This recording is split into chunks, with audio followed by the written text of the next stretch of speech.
Channel को subscribe करें, video को लाइक करें। सबसे पहले अल्लाह जल्ल शानहू की तरफ से ये हुक्म मिलता है कि अल्लाह जल्ल शानहू ने मुसलमानों पर दिन और रात में 5 नमाजें फर्ज की हैं, फजर, जुहर, असर, मगरिब और इशा। साथ में ये भी हुक्म दिया कि हर नमाज का अपना वक्त मुतय्यन है, इस नमाज को उसी के वक्त में पढ़कर अल्लाह जल्ल शानहू के हुक्म की बजावरी की जाए। और फरमाया, अगर कभी तुम्हें कोई तकलीफ या परेशानी का सामना हो और आप उस तकलीफ और परेशानी से आसानी से निकलना चाहते हैं तो उसका बेहतरीन हल नमाज है, जो अल्लाह की हम्द और सना पर मुश्तमिल है। और इरशाद फरमाया कि तुम अपने आप को बुत परस्ती से बचाए रखो, जैसे कुफार के पास 360 बुत हुआ करते थे जिनकी वो हर रोज पूजा पाठ करते थे। तुम अपने आप को इस जैसी इबादतों से महफूज रखो, इसलिए कि इबादत उस जात की होती है जो वहदहू ला शरीक है, वो सबसे आला और अरफा है। ये बुत जो बराए नाम खुदा है, ये तो अपने वजूद में भी औरों के मोहताज हैं। जब खुदा ही मोहताज हो, वो आपके काम कहाँ कर सकता है? लिहाजा सिर्फ उस खुदा की इबादत करो जिसने तुम्हें और पूरे कायनात, जमीन और आसमान को बनाया है। इरशाद फरमाया कि हमने कुरान करीम जो आप सल्लल्लाहु अलैहि वसल्लम पर नाजिल किया है, उसमें जैसे हिदायत पोशीदा है, ऐसे ही ये कुरान शिफा का जरिया और सबब भी है। ये रूहानी शिफा भी देता है और जिस्मानी शिफा भी कुरान से हासिल की जा सकती है। जैसे अगर कुफार इन आयात कुरानी को समझें और उनका मुताला करें तो यकीनन वो अपने कुफरिया अकायद और नजरियात से निकल कर इस्लाम में दाखिल होंगे।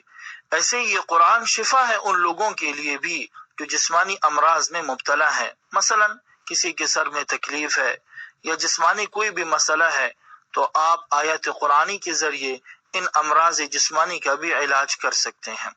आगे इरशाद फरमाया कि तुम रूह के मुतालिक अल्लाह के नबी से सवाल करते हो कि रूह क्या चीज है। जो इंसान के जिस्म में हो तो इंसान जिंदा कहलाता है, और जब वो निकल जाए तो इसी इंसान को हम मुर्दा कहते हैं। अल्लाह जल्ल शानहू ने जवाब दिया कि रूह को समझना तुम्हारे नाक़िस अकल के लिए मुमकिन नहीं है, ये तो तुम्हारे रब का फरमान है। जब जिसको चाहते हैं जिंदगी बख्शते हैं और जब जिसको चाहते हैं मौत अता करते हैं। लिहाजा तुम ऐसी चीजें मत पूछो जो तुम्हें समझ में न आए। ऐसे सवालात पूछो अगर तुम्हें इसका जवाब मिल जाए तो तुम्हारे लिए उसका समझना आसान हो। आगे अल्लाह जल्ल शानहू कुफार को एक बड़ा चैलेंज दे रहे हैं कि अगर तुम ये समझते हो कि कुरान अल्लाह का कलाम नहीं है बल्कि मोहम्मद खुद अपनी तरफ से ऐसा कलाम बनाकर हमारे सामने पेश करते हैं, तो अल्लाह जल्ल शानहू फरमाते हैं, पहली बात तो यह है कि तुम सोचो, तुम्हारे पास जो नबी हमने भेजा है वो तो उम्मी है, न लिख सकता है और न ही पढ़ सकता है, तो वो ऐसा फसी कलाम कहाँ से बना सकता है। दूसरी बात ये कि अगर तुम ये समझते हो कि किसी इंसान का कलाम है, तो तुम सारे अरब जो फसीहुल लिसान हो, शायर हो, हर कलाम के नशीब और फराज को समझते हो, तो तुम लोग ऐसा कलाम बना कर ले आओ। और अगर मजीद लोग तुम्हें न मिले तो तुम अपने साथ जिन्नात को भी मिला लो और ऐसा कलाम बना लो, और हमें यकीन है कि तुम इस जैसा कलाम नहीं बना सकते। जब नहीं बना सकते तो समझ लो कि अल्लाह का कलाम है जो बजरिए वही नबी पर नाजिल हुआ है, किसी इंसान का बनाया हुआ कलाम नहीं है।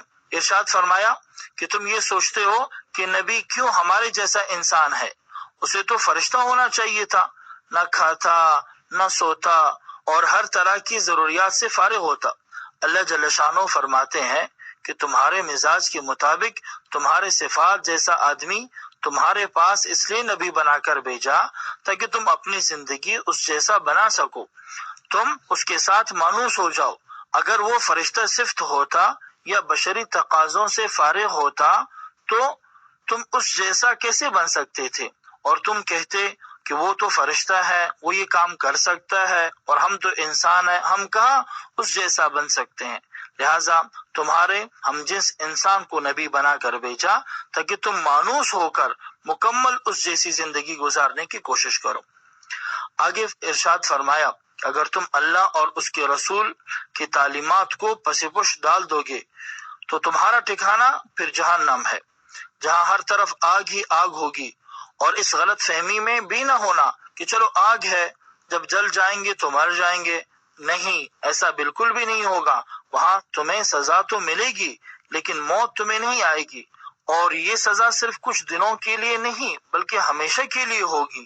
لہٰذا تم اللہ اور اس کے رسول کی نافرمانی سے اپنے آپ کو بچاتے رہو، اور ایک فرمان بردار انسان کی طرح اللہ کے احکامات اور نبی صلی اللہ علیہ وسلم کے طریقوں پر زندگی بسر کرو، تاکہ تم اس بدترین ٹھکانے سے محفوظ ہو کر ایک بہترین ٹھکانے کے مستحق بن جاؤ. اور اس بہترین ٹھکانے کا نام جنت ہے، جہاں صرف اور صرف چین، سکون اور راحت میسر ہوگی. آخری حصے میں ارشاد فرمایا کہ ہم نے موسیٰ علیہ السلام کو 9 معجزے عطا کیے، اور معجزے بھی ایسے جو اس وقت کے جادوگروں کا مقابلہ کر سکے، کیونکہ معجزے کا مقصد ہی یہی ہوتا ہے کہ نبی لوگوں کو معجزہ دکھاتا ہے تاکہ اسے دیکھ کر لوگ مسلمان ہو جائیں.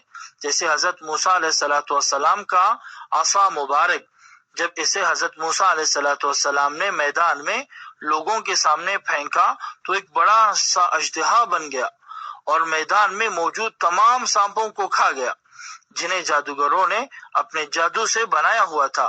تو وہاں موجود سارے جادوگر سجدے میں گر گئے اور حضرت موسیٰ علیہ السلام پر ایمان لے آئے، کیونکہ وہ سمجھ گئے کہ اژدہا جادو کا بنا ہوا نہیں ہے بلکہ کوئی اور طاقت ہے جو جادو سے بھی بڑھ کر ہے، اور سب کے سب مسلمان ہو گئے.